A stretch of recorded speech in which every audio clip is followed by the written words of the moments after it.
एक महाभागवत अनन्य भक्त श्री चंद्रहास जी महाराज, उनके पावन चरित्र का अपने लोग श्रवण करते हैं, इससे भक्ति बहुत घनीभूत होती है। केरल देश में एक परम मेधावी सुधार्मिक नाम के राजा राज्य करते थे। धर्म पूर्वक चलना, प्रजा का पालन करना और भगवान नाम जप करना, शास्त्र विधि से बिल्कुल कभी प्रतिकूल एक भी आचरण जीवन में नहीं किया। तो उनके यहां महाभागवत चंद्रहास जी का प्रादुर्भाव होता है। भगवान के भक्तों का जिस कुल में प्रादुर्भाव होता है, वो कुल, वो ग्राम, वो नगर, वो देश परम पूजनीय हो जाता है।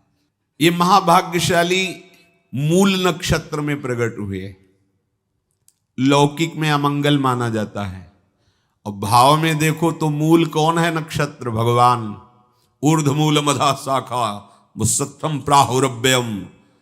सबके मूल कौन है? श्री भगवान। किस नक्षत्र में पैदा हुए? मूल में, भगवत स्वरूप। और लोक में माना जाता है कि मूलन में पैदा हुआ है लड़का, अमंगल है, कुछ नष्ट ही होगा, संसार बड़ा विचित्र है। जैसे बालक रोता है ऐसे उनकी आवाज में निकला कृष्ण कृष्ण। बड़ा आनंद हुआ सुधार्मिक राजा को कि हमारे कोई महाभागवत पधारा है, क्योंकि ये भजन करके पूर्व जन्म में ऐसी भागवती की स्थिति प्राप्त की कि अबोध अवस्था में ही श्रीमुख से कृष्ण नाम निकल रहा है। आनंद उत्सव मनाया जा रहा है। राजा है, राजकुमार प्रकट हुआ, और दूसरी बात वो स्वयं भक्त हैं और भगवान का ऐसा भक्त जो जन्म लेते ही कृष्ण नाम उच्चारण किया। ये आनंद ज्यादा दिन टिका नहीं। रोज बधाइयां हो रही, आनंद उत्सव मनाए जा रहे। शत्रु पक्ष के राजाओं ने मिलकर कहा यही अवसर है, आक्रमण कर दिया जाए और केरलाधिपति का सब पूरा महल घेर करके कोई एक भी न बचने पावे। शत्रु पक्ष के राजाओं ने घेर लिया। आसपास से राजा और सैनिकों ने घेर लिया। अब वो असावधान थे, आनंद में पुत्र हुआ है, बधाइयां, कोई संभावना ही नहीं थी। गुप्त रूप से शत्रु पक्ष के राजाओं ने आक्रमण करके घेर लिया। अब राजाओं की कई सेनाएं और इनकी असावधानी पूर्वक आनंदमयी वृत्ति में कोई पहले से पता हो तो तैयारी करते, तत्काल आक्रमण को रोकने का प्रयास किया पर असफल रहे। इनके सैनिक भी मारे गए, राजा भी मारे गए, राजमहल को घेर लिया गया, कोई भी एक भी बच के न जाने पावे।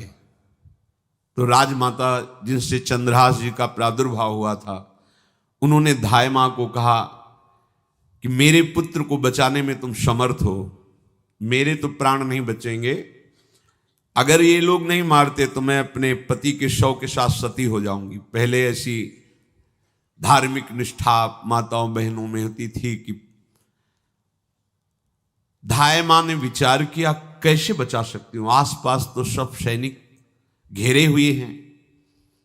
तत्काल उसने विचार किया कि अगर हम इनको राजकुमार की तरह ले जाती है तो हमें भी मारा जाएगा और इनको भी मारा जाएगा।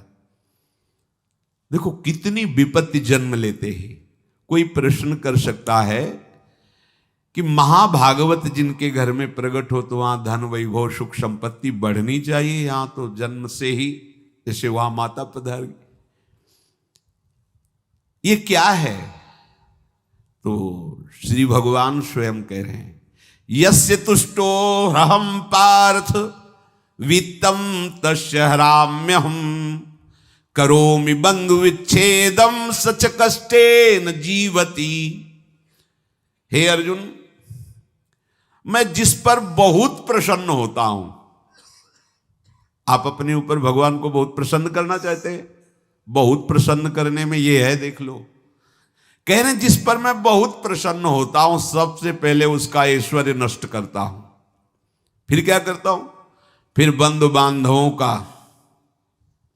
फिर क्या करता हूं? असाध्य रोग उसके शरीर में। बोले महाराज जी तुम प्रसन्न हुए हो कि पूरे के पूरे नाराज हो गए हो? बोले यही मेरी प्रसन्नता है। क्या? माया का नाश।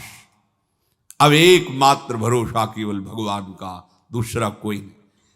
ये सबको पसंद नहीं आएगा। सब तो उस भगवान की भक्ति चाहते हैं कि अगरबत्ती धूप बत्ती तन मन धन सब तेरा स्वामी, क्या लागे मेरा। पर अंदर से कह रहे सब तन मन धन सब मेरा, क्या लागे तेरा।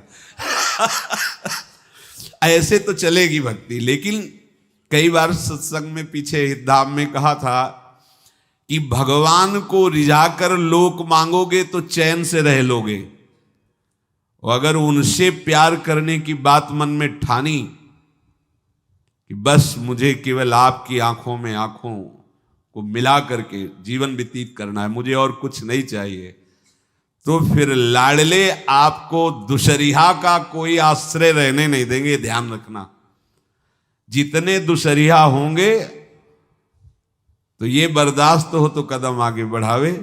बहुत प्रसन्न हो जाओ ठाकुर हम पे तो कह रहे यस्य तुष्टो हम पार्थ वित्तम तस्य हराम में हम करोमि बंधु विच्छेदम सच कष्टेन जीवती। जितनी श्वासें रहेंगी भयंकर कष्ट मैं उसको व्यतीत करने के लिए दूंगा। ये दंड नहीं है, ये पुरस्कार है। अनंत जन्मों का हिसाब बराबर करके कहीं इसकी वृत्ति मेरे से हट न जाए, ऐसे घेरे में डाल के अखंड चिंतन करवा के सजयति जयति जग उच्चरे। जाको करत श्याम सहाई प्रथम वर्णो कृपा क्रम हो विषय मूल गवाई। कुल कुटुंब बल वित्त हीनो दीन के दुखदाई। आपने को करजु लीनो आप ही अपनाई। कह रहे हैं अब मैं वर्णन करता हूं श्याम सुंदर जिस पर कृपा करते हैं उस पर कैसा बर्ताव करते हैं। बोले सबसे पहले उसके विषय भोगों का नाश कर देते हैं। फिर दूसरी कृपा कोई परिवार का, कोई मित्र, कोई रिश्ते नातेदार उसकी तरफ देखेगा भी नहीं। फिर ऐसा दुख प्रदान करते हैं कि केवल एक भरोसा रह जाता है, एक भरोसा, एक बल, एक आस विश्वास, बस नाथ आपके सिवा अब हमारा कोई नहीं। बस वहीं से जो चमत्कार प्रकट होता है, त्रिभुवन में कोई उसकी समानता नहीं कर सकता जिस पर ठाकुर की कृपा है। पर इस कृपा को हजम करने के लिए इसीलिए संत संग किया जाता है कि पहले से वो तैयार कर देते हैं। जैसे आर्मी की ट्रेनिंग होती है ना, ट्रेनिंग के बाद भी बॉर्डर में लगाया जाता है, ऐसे ही संतजन ये ट्रेनिंग देते हैं। अब जो टिके तो टिके, नहीं तो घर बैठे जाके। और अगर टिक गया तो गुरु मेहरबान, तो चेला पहलवान, भगवान भी परास्त नहीं कर सकते। उसमें ऐसी सामर्थ्य आ जाती है कि हर प्रभु के द्वारा दिए गए विधान को हंस करके स्वीकार कर लेता है। और ऐसा नहीं कि उसको कष्ट होता है। ये लोक भाषा में भगवान कह रहे हैं सच कष्टेन जीविता। नहीं तो जिस चिदानंद में वो सुख भोगता है वो ब्रह्मा को भी नहीं प्राप्त है जो भक्त को प्राप्त होता है। भक्त का वैभव दिव्य होता है, चिदानंदमय होता है। ये तो पापियों के पास भी वैभव है, रुपया पैसा कुटुंब परिवार। भगवान के दास के पास जो वैभव होता है वो अचिंत्य है, तुम चिंतन भी नहीं कर सकते, ऐसा वैभव होता है। धाय माने सेविका का रूप तत्काल लिया, जिससे पोछा झाड़ू लगाने वाले, और कुछ दोने पत्तल डाले, उनके नीचे चंद्रहास जी को डाला, ऊपर से करके इसे माथे पे रख के निकले। सैनिकों ने पूछा इसमें क्या है, तो उनका राजघराने के दोने पत्ते जूठे दिखा। ऐसे नीचे किया तो देखा सब ऊपर जूठन पड़ा। हाँ चल निकल, जल्दी भाग यहां से निकल।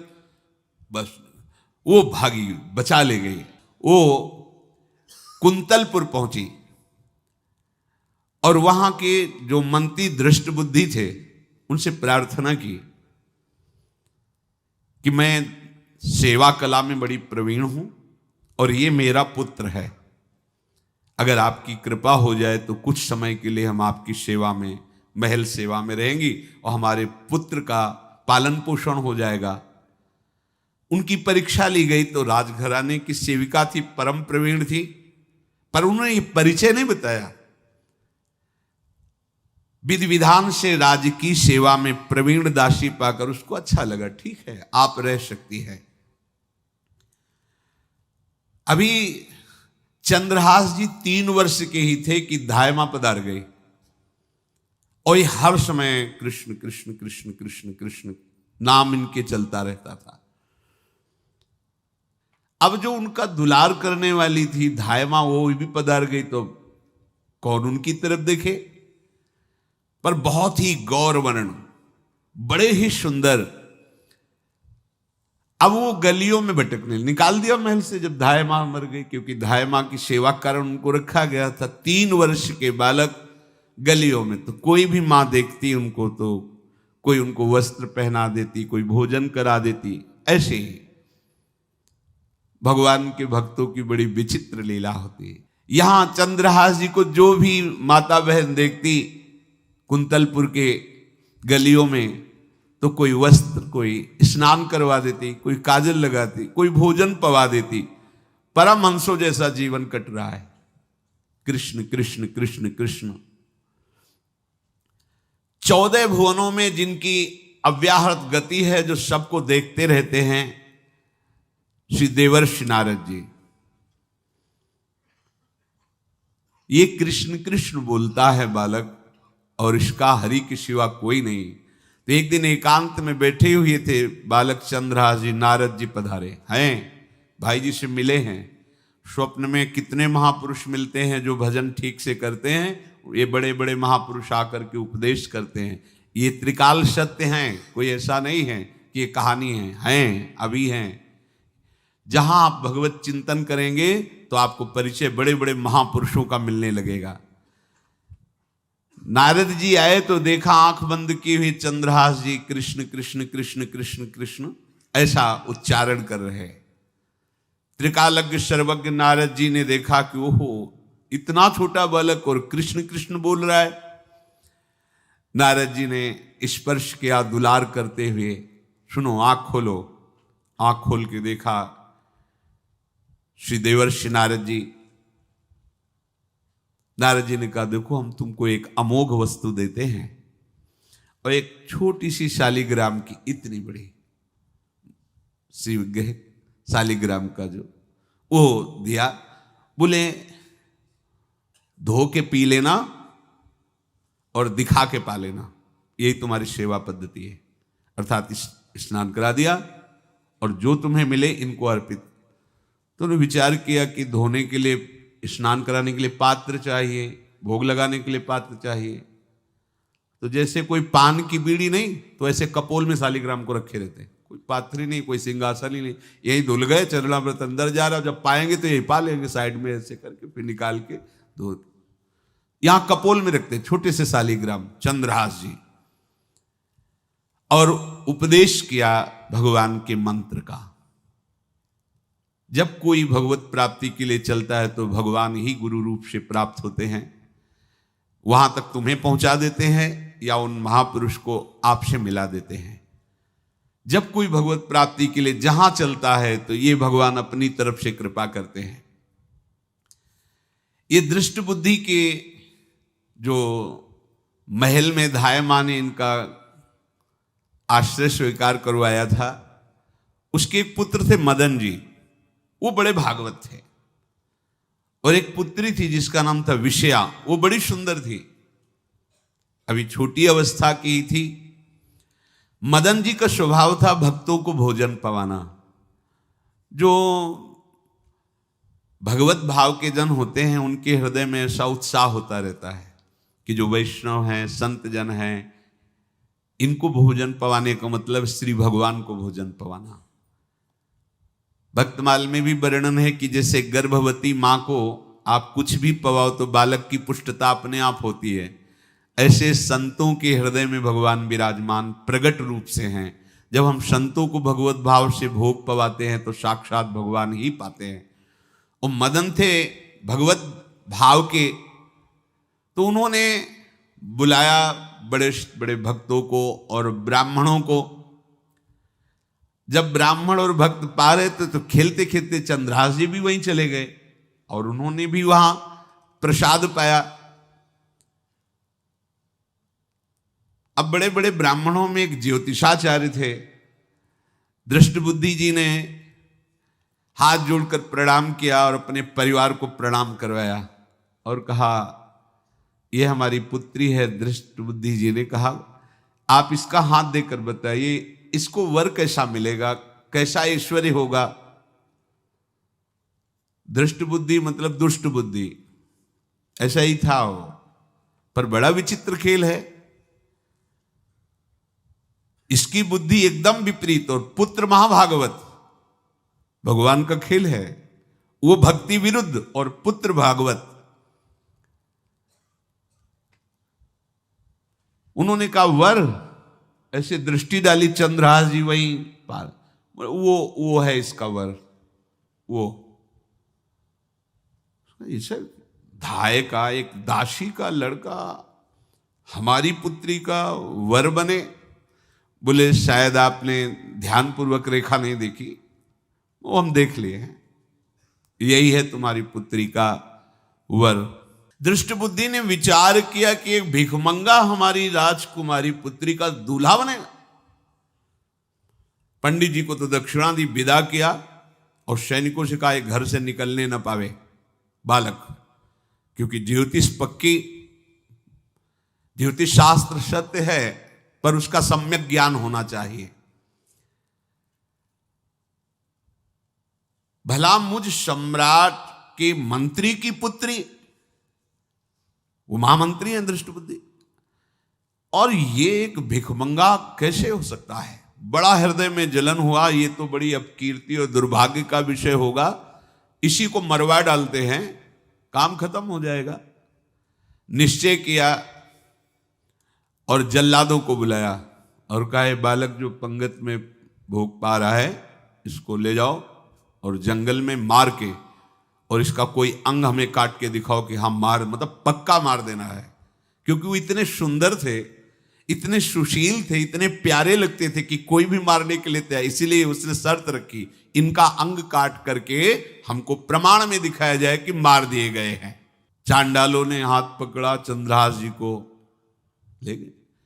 चंद्रहास जी का स्पर्श करते हुए उनको ऐसा दुलार होने लगा हृदय में, जैसे मां को अपने बच्चे से दुलार होता है। स्पर्श करते, दरस परस अघनाश, भक्त का स्पर्श ही पापों का नाश कर देता है। वो दो जल्लाद आपस में कहने लगे भाई जीवन हो गया लोगों को मारते हुए, कभी कोई पुण्य का काम नहीं किया। ये देखो भक्त संग का प्रभाव। इस सुकुमार विशाल नेत्र, कैसा सुंदर बालक जो हमारे चित्त को चुरा रहा है, इस दुष्ट बुद्धि मंत्री ने आदेश किया मारने का। भला इससे क्या बिगाड़ा इनका, क्यों मारना चाहता है? देखो वैसे तो मां पापी है ही है, क्योंकि जल्लाद घर में जन्मे हैं, पूर्व जन्म के पापों के अनुसार इस जन्म में न जाने कितनों को हमने काटा है।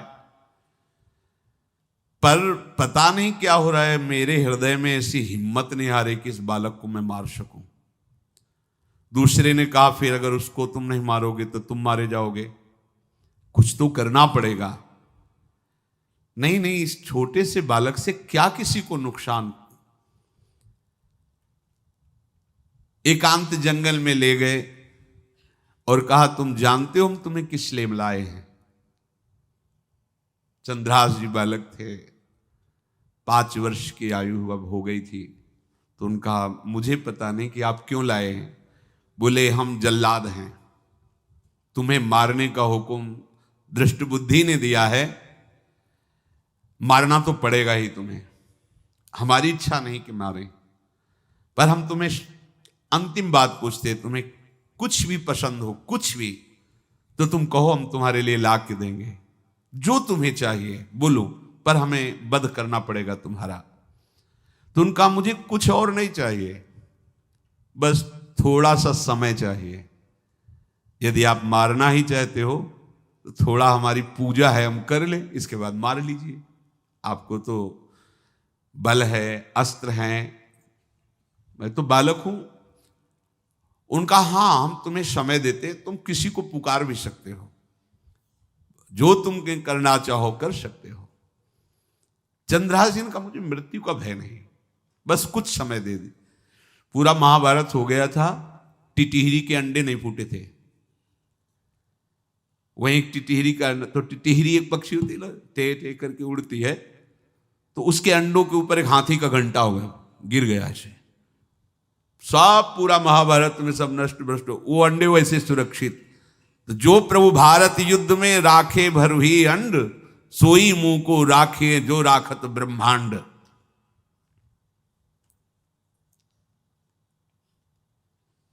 मैं तो अनाथ हूं, श्री कृष्ण के सिवा कोई मेरा है नहीं।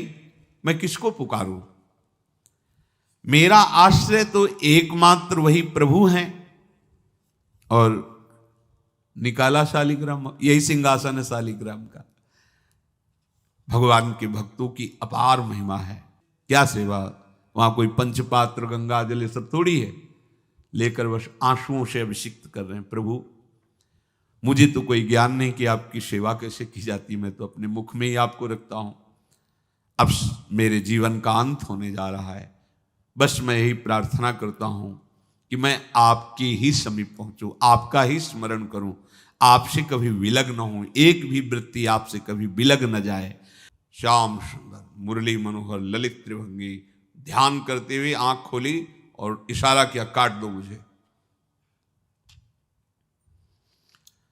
जल्लादों ने जब देखा आंसू चल रहे हैं ऐसा, वो बैठ गए अस्त्र रख के और कहने लगे, भाई तुम मुझे मार दो, भले भले वो दृष्ट बुद्धि मुझे, मैं इस बालक को नहीं मार पाऊंगा, मेरी हिम्मत नहीं। अब कुछ भी हो, मेरा वध हो जाए, पर मैं इस बालक को, गिरे मुरझाई दया आई कछु भाए भरे, ढरे प्रभु और मति आनंद शोभिनी है, हुती छठी आंगुरी सो काट लई दूषण हो, भूषण ही भयो जाई कहीं सांच चीनी है।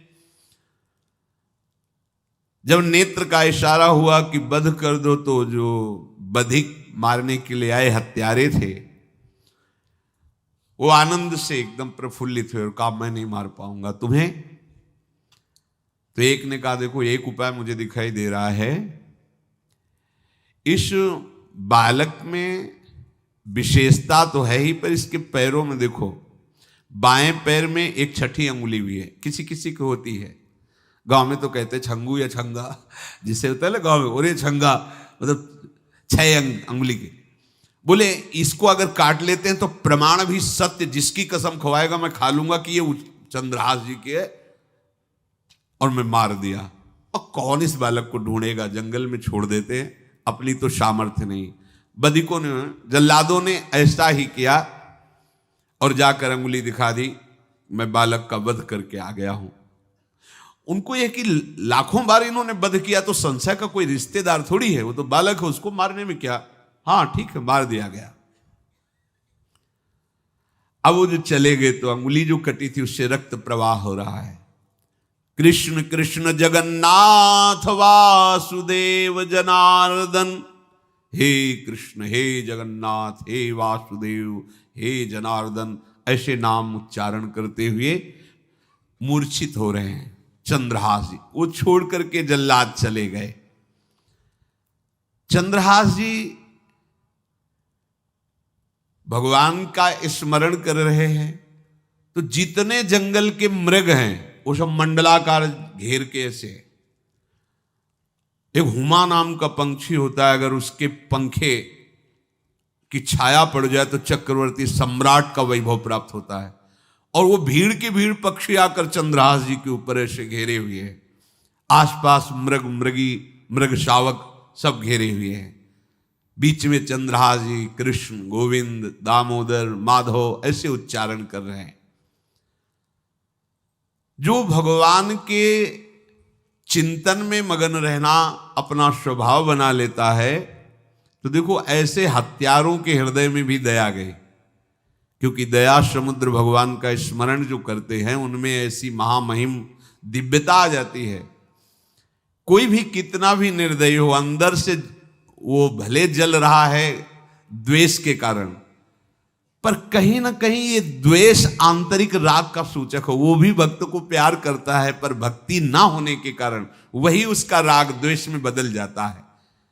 कोई भी हो, अंदर से जब भक्त के प्रति जलन पैदा करता है तो उसमें मूल होता है भक्त की महिमा, भक्त का महत्व, पर उसे ना प्राप्त, जैसे कहते हैं कि वो अंगूर खट्टे हैं और हट नहीं प्राप्त कर पाए तो अंगूर खट्टे हैं। बकाया महत्व तो सब के अंदर होता है, दुष्ट से भी दुष्ट के अंदर भगवान के भक्तों का महत्व होता है, क्योंकि सबके हृदय में भगवान विराजमान है।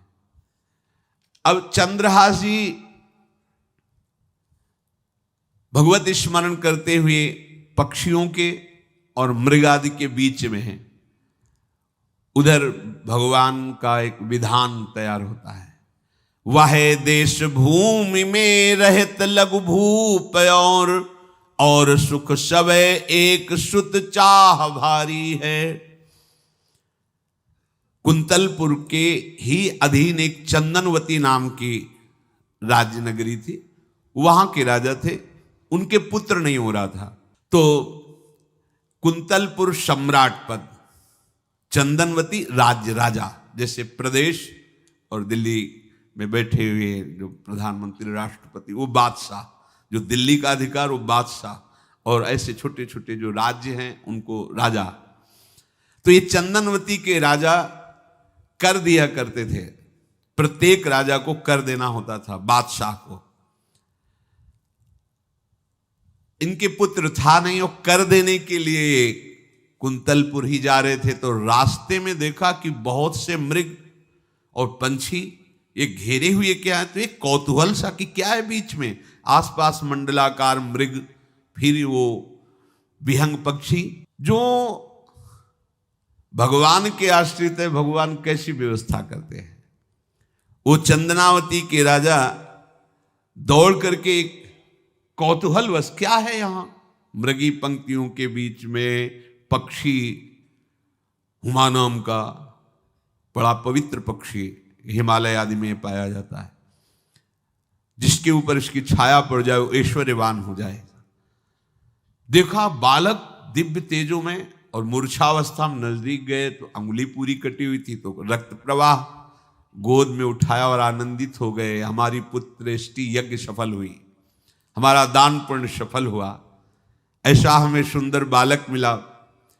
चंद्रहास जी को लेकर के घर आए और हृदय में भगवान का बार बार कृपा प्रसाद मना रहे, मुझे भगवान ने पुत्र दिया। चंद्रहास जी को लेकर आए, आनंद मंगल बधाइयां बजने लगी, बहुत सी संपत्ति न्यौछावर कर दी। 5 वर्ष के चंद्रहास जी हैं। पूछा बेटा तुम्हारे माता पिता कौन है, तो कहा श्री कृष्ण। परिवार में कौन है, श्री कृष्ण। मतलब तुम्हारा कोई नहीं है, नहीं है श्री कृष्ण। समझ गए कि भगवान ही हमें कृपा करके ऐसे महाभागवत पुत्र को दिया। और है कौन, वास्तविक कोई नहीं श्री कृष्ण के सिवा। बड़ा उत्सव मनाया और अपने राज सिंहासन का अग्रिम अधिकारी युवराज पद चंद्रहास जी को। अब तो पूरे राज्य में आनंद की वर्षा हो रही।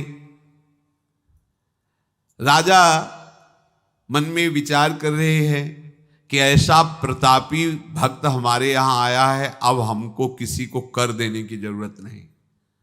तो जो हर महीने वर्ष में जो बंधा हुआ कर था उन्होंने नहीं दिया। 1 बार 2 बार 3 बार जब कर नहीं पहुंचा तो सम्राट ने आदेश किया मंत्री को कि चंदनावती से कराना बंद हो गया है। क्या बात है? यदि वो अहंकार से युक्त हो तो आक्रमण करके नष्ट करो, यदि समस्या है तो उसका सहयोग करो। बादशाह के आदेश से वहां दृष्ट बुद्धि पहुंचे तो युवराज पद पर चंद्रहास जी विराज, जिनको मारने के लिए जल्लादों के हाथ में दे दिया था। पूरे पूर्वासी ऐसा प्रभाव चंद्रहास जी का है कि सब कृष्ण भजन करते हैं, सब आनंद में मगन रहते हैं। चंद्रहास जी थोड़ा सयाने हो गए थे तो पूर्ववासियों को उपदेश देते, 1 बार हमारे राज्य में भोजन पाया जाएगा 24 घंटे में, और सबके घरों से आरती की शंखनाद घंटानाद सुनाई देना चाहिए। सबके यहां शाम के रोज नाम कीर्तन और भगवत कथा होनी चाहिए, क्योंकि आयुष्यम चपलम तादृक जल बुद्बुद सन्निभम चिंतयध्वम जनामूढ़ा माधवम वर्षम सुस्थिरम। भाइयों, ये आयु बड़ी चंचल है, कब शरीर छूट जाए पता नहीं, पानी का बुलबुला कब फूट जाए कोई पता नहीं। इसलिए माधव श्री कृष्ण का नाम कीर्तन, उनकी आरती पूजा, उनका ध्यान और 1 टाइम भोजन। पूरे नगर में अब सोचो कितना भक्ति का प्रभाव होता है। पूरा नगर में, हर घर में आरती, पूजा, कीर्तन चक्रवर्ती सम्राट के लक्षण स्वाभाविक चंद्रहास जी में प्रकट होते थे। अब दृष्ट बुद्धि जब वहां गया, देखा युवराज पद पर, पहचाना कि वही बालक है, ये तो चंद्रहास है, क्योंकि काफी समय तो महल में ही रहे थे दाई मां के साथ और अच्छे से पहचान थी। अब उन्होंने विचार किया कि ये तो बहुत अनिष्ट हो गया, हमने तो मारना निश्चित किया था और जल्लादों ने इसको छोड़ दिया और अब तो ये राजा का राजकुमार बन गया। तो राजा से कहा कि पहली बात, युवराज पद पर बैठालने के पहले तुम्हें सम्राट को सूचना देनी चाहिए थी। दूसरी बात, अभी तक तुमने कर नहीं दिया। जानते हो कि अगर सम्राट का भाव बदल गया तो एक क्षण में तुम्हारे राज्य को नष्ट कर दिया जाएगा। तो राजा ने हाथ जोड़कर, चंद्रावती के राजा ने कहा, महाराज आप ही अब हमारी रक्षा कर सकते हो। तो उसकी दृष्टि चंद्रहास पर थी, इसको मरवाना है, क्योंकि पंडित ने बताया था यही पति बनेगा। अरे तो अब तो आनंदित होना चाहिए कि अब तो राजा बनेगा, अब तो बढ़िया है। लेकिन चंद्रहास जी को यदि आप सम्राट के पास भेज देते हैं और सम्राट निश्चित प्रसन्न हो जाएंगे चंद्रहास को देख के, तो वो तुम्हारे इस अपराध को क्षमा कर देंगे। युवराज पद दे दिया और भेंट नहीं दी, कर नहीं दिया महीनों से, तो ऐसा करो चंद्रहास जी को भेज दो। राजा ने स्वीकार कर लिया। और पहले लोग बिल्कुल धर्म से चलते थे, कहीं भी अधर्म का लेश नहीं। एक चिट्ठी लिखी दृष्ट बुद्धि ने और चंद्रहास जी से कहा खोल के पढ़ना नहीं, मेरे पुत्र मदन को देना जाके, और मदन तुम्हें फिर आगे का कार्य सम्राट से मिलाना, माफी करवा देना, ये सब करवा देगा, पर ये चिट्ठी तुम रास्ते में खोल के नहीं देखना। और वैसे भी किसी का पत्र खोल के देखने का धर्म नहीं कहता। अगर कोई पत्र दे तो ये नहीं कि इसमें क्या लिखा है, नहीं, या तो हिम्मत नहीं है, इतनी धैर्य नहीं है तो मत लो। अगर धैर्य है तो हाथ में लेकर जहां तक पहुंचाना है वहां तक पहुंचा दो, नहीं तो वो कार्य ही मत लो। ये अधर्म है कि आप बीच में उसको खोलकर पढ़े। पहले लोग बहुत धर्मात्मा होते थे, एक एक बात धर्मयुक्त होती थी। चंद्रहास जी को चिट्ठी दी, चंद्रहास जी ने पत्र को अपनी पाग में खोस लिया और कुंतलपुर के लिए चले। अब इनका किशोर अवस्था में प्रवेश हो चुका था। एक सुंदर कुंतलपुर के बाहरी रमणीय बगीचा था, वृक्ष बहुत सुंदर सुंदर, पुष्पवाटिका भी, बड़ा मनोरम लगा। घोड़ा बांध दिया वृक्ष में और पहले सरोवर का बड़ा निर्मल जल होता, जल पिया, हाथ मुंह धोया, थोड़ी देर भगवान का ध्यान करते रहे वृक्ष के नीचे और फिर लेट गए तो नींद आ गई। भगवान बड़े कृपालु हैं। जो भगवद आश्रित होता है त्रिभुवन में कोई उसका अमंगल नहीं कर सकता। अपनी सहेलियों के साथ दृष्ट बुद्धि की वही राजकुमारी जिसके साथ इनका ज्योतिषाचार्य ने कहा था यही पति होगा, वो अपनी बहुत सी समान वयस्क अवस्था की जो किशोरियां थी उनके साथ वो, और ये राजवाटिका थी, इसमें घूमने के लिए आई। तो घोड़ा देखा तो उसने कहा यहां किसी का घोड़ा कैसे आ सकता है, हमें लगता है कोई यात्री इसमें प्रवेश कर गया, उसको पता नहीं होगा कि राजवाटिका है। वो अपने सहेलियों के साथ घूमते हुए उसी वृक्ष के नीचे पहुंची। जा चंद्रहास नौ किशोर अवस्था, और जो भगवान का भजन करते हैं उनमें एक विशेष आकर्षण होता है जो साधारण आदमियों में नहीं होता। वो कैसा भी रूप हो उससे मतलब आकर्षण होता है, ऐसा लगता है इनके समीप बैठे रहे, इनको देखते रहे, इनकी बातें सुनते रहे, उनमें भगवत आकर्षण होता है। आंख मुंदी हुई शोर है, देखते ही पूर्व विधान के अनुसार उसका चित्त लुट गया। इतना सुंदर नौ किशोर अवस्था, आसपास देखा तो सखियां खेलने में लगी थी।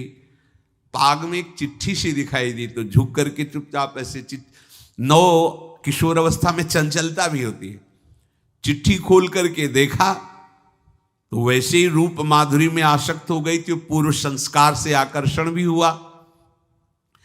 इसने संस्कृत में लिखा था विस्मस्मयी प्रदातव्यम त्वया मदन शत्रुवे कार्या कार्यम न द्रष्टव्यम कर्तव्यम खलु में प्रियम।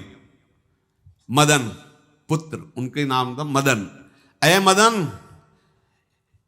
बिना कुछ विचार किए इसको विष दे देना जाते ही।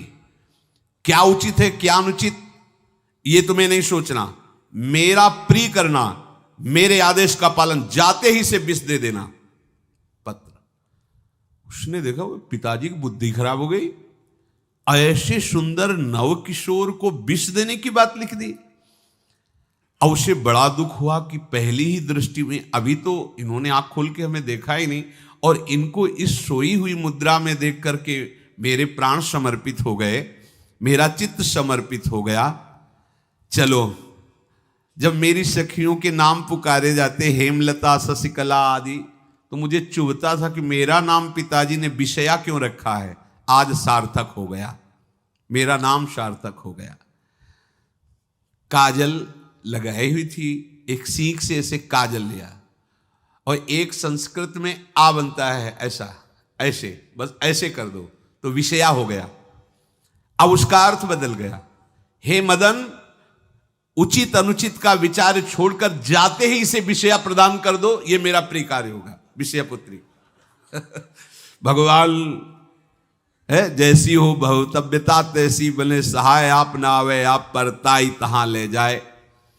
तो ओ पत्र वही खोस दिया, और ये सुख हुआ कि तो जाएंगे भाई के पास ही ना, तो घर में ही तो जाएंगे, वहां इनकी इस प्रसन्न मुद्रा में बातचीत करते हुए मैं इनको देखूंगी। ये भगवान का विधान होता है। चंद्रहास जी उठे और पूछते हुए मंत्री के घर पहुंचे, और मदन ने जो ही कि चंदनावती से पिताजी ने इनको भेजा है, ये वहां के राजकुमार हैं, हृदय से लगाया। चंद्रहास जी ने कहा आपके पिता ने पत्र दिया है। उन्होंने पत्र पढ़ा, विषमस्मयी तो विषयास्मयी, विषय तुरंत बिना विचार किए ब्याह कर दो, दे दो, क्योंकि लिखा है प्रदातव्यम त्वया मदन, अभी इसी क्षण जहां ये पत्र मिले, उनका जो आ गया, सुबह शीघ्र शुभम शीघ्र, बुलाओ पंडित को। पंडित ने कहा भगवान की कृपा से अगला मुहूर्त है, बिल्कुल ये ब्याह का पक्का मुहूर्त है। अब तो राजघराने तत्काल व्यवस्था हुई। अब वो तो पहले ही मोहित हो चुकी थी देख के विषया जी। तत्काल दुल्हन रूप उनको सजाया गया, इनको दूल्हा रूप सजाया गया, पंडित शुरू कर दिए, गणानंद तो गणपति को ब्याह हो गया। अब जब ब्याह यहां खूब धूमधाम से हो गया, तो दृष्ट बुद्धि ने सोचा कि काम हो गया होगा, विष दे दिया हो गया, मर अब हम जाके संभाल लेंगे, क्योंकि राजकुमार है, कैसे विष दिया कौन दिया, तो इस बात को हम संभाल लेंगे। जब वहां घर है तो पूरे नगर में सजावट हुई थी। बोले भैया सजावट का है कि? बोले महाराज आपके ही आदेश से तो है, आपने दूल्हा भेजा था। वो लड़का दूल्हा भेजा, ब्याह किसने कब कहा ऐसा? बोले वो तो मदन के पास चिट्ठी रखी है। अब वो घर गए, मदन को बोला, बोले तुम्हारी बुद्धि मारी गई, क्या हमने पत्र में लिखा था? दिखा दिया, लिखा था हमने विष, इसमें विषया कैसे लिख गया? काजल से ऐसे, और पहले स्याही काजल की ही होती थी, तो ऐसे भगवान सब कुछ बना देते हैं। उनका पिताश्री एक भी अक्षर आपकी आज्ञा का उल्लंघन, आपने लिखा था बिना विचार किए उचित अनुचित का हमारी आज्ञा का पालन किया जाए। विषया प्रदातव्यम मदन, मेरा नाम लेके आपने संबोधन करके ये देखो ये लिखा हुआ है, इसमें हमारी त्रुटि क्या है? देखा तो चंद्रहास जी दूल्हा और सुंदर, अब उसका हृदय आग ले। अब तो मान जाना चाहिए, बिटिया का वरण हो गया भाई, ब्याह हो गया, अब तो गुस्सा छोड़ देनी चाहिए। पर दुष्ट बुद्धि, नाम ही रखा था दृष्ट बुद्धि, उसने कहा चाहे बिटिया विधवा रहे पर तुम्हें जिंदा नहीं रहने देंगे। ये दुष्ट बुद्धि होती है। देखो कैसे कैसे ऐसे ही होते हैं, कुछ लोग ऐसे ही होते हैं, हमारी इज्जत, फिर जेल काटता है पूरा परिवार, मार डालेंगे तुम्हें जिंदा नहीं रखेंगे, ऐसे दुष्ट बुद्धि का स्वभाव होता है। अब भाव जब बिगड़ जाता है तो फिर पकड़ में नहीं आती बात, यही समझ जाना चाहिए था।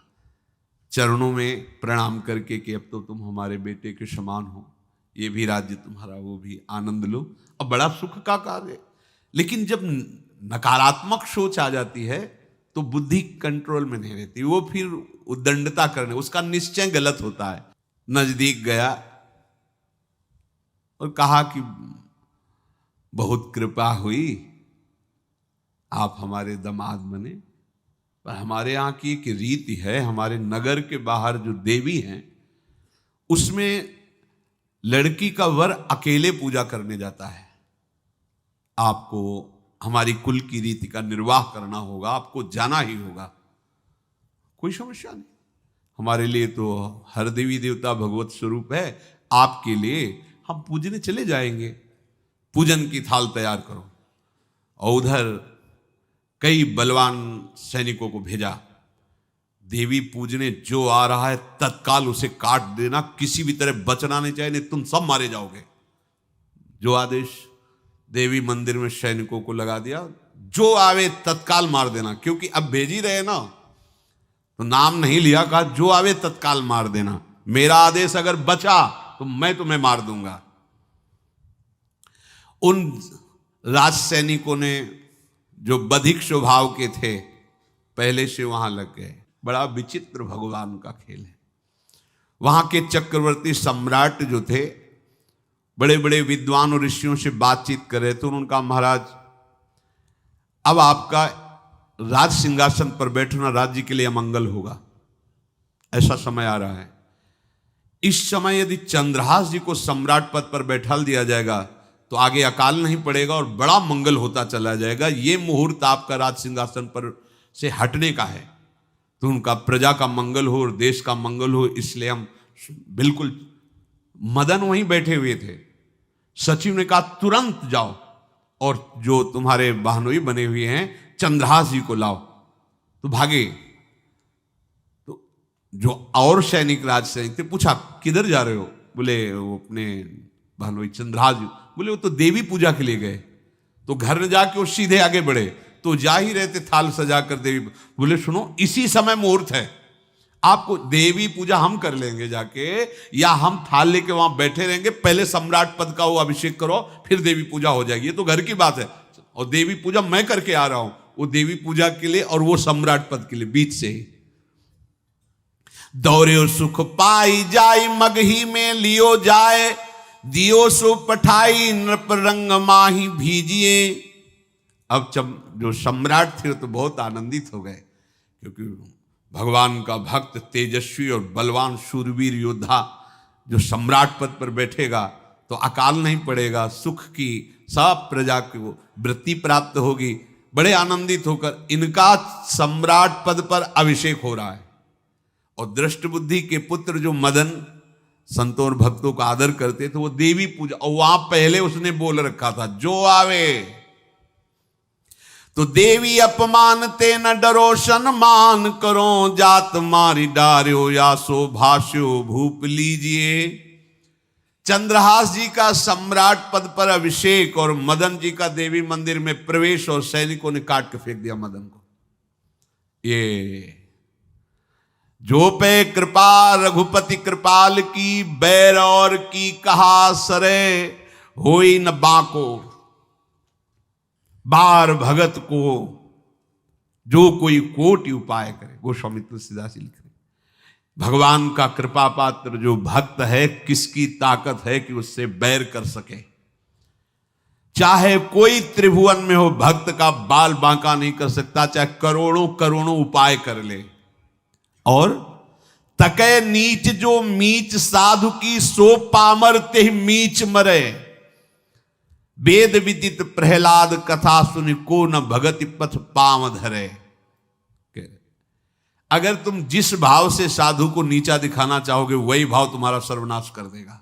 वैसे ही देखो सर्वनाश हुआ ना, एक ही पुत्र और इसके आदेश से वह उल्टा खेल हो गया, पुत्र की ही हत्या हो गई और चंद्रहास जी को सम्राट पद पर अभिषेक किया जा रहा है।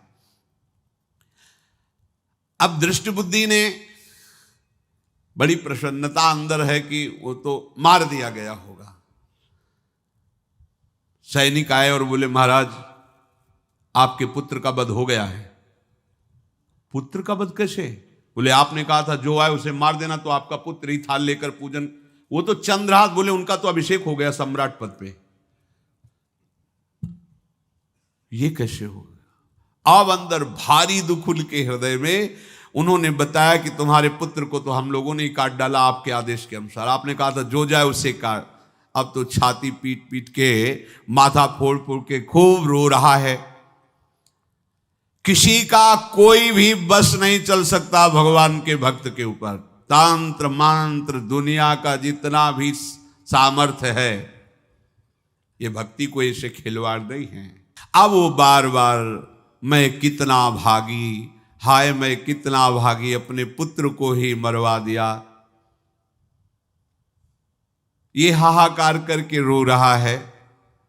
चंद्रहास जी ने जब सुना तो उन्होंने कहा अरे मृत्यु तो मेरी निश्चित थी, फिर मदन भैया को वो मेरी मृत्यु प्राप्त हुई? नहीं नहीं, ऐसा नहीं हो सकता, मैं अभी जाता हूं। वहां गए, देखिए सब कटे, अंगों को रखा, भगवान का ध्यान करते हुए स्मरण करते हुए से हाथ फेरा, उठ के बैठ गए। अब ये घटना तो उनको पता नहीं थी, दृष्ट बुद्धि को उन्होंने खोपड़ी फोड़ करके अपनी हत्या कर ली। उनको जिला के आए तो फिर उनको जिलाया और कहा पिताजी अब कृष्ण कृष्ण जपो। अब उनकी बुद्धि शुद्ध हुई और भगवान का आश्रय लेकर के वो अपने जीवन को भगवत भक्ति में बनाए। तो जो भगवान का भक्त है उससे द्रोह करने वाले को भी परम मंगल ही देते हैं भक्त, पर भक्ति में अनन्यता की आवश्यकता है। प्रारंभ इहलोक परलोक के सारे सुखों को भगवान के चरणों में समर्पित करके किसी व्यक्ति वस्तु स्थान का आश्रय नहीं होना चाहिए।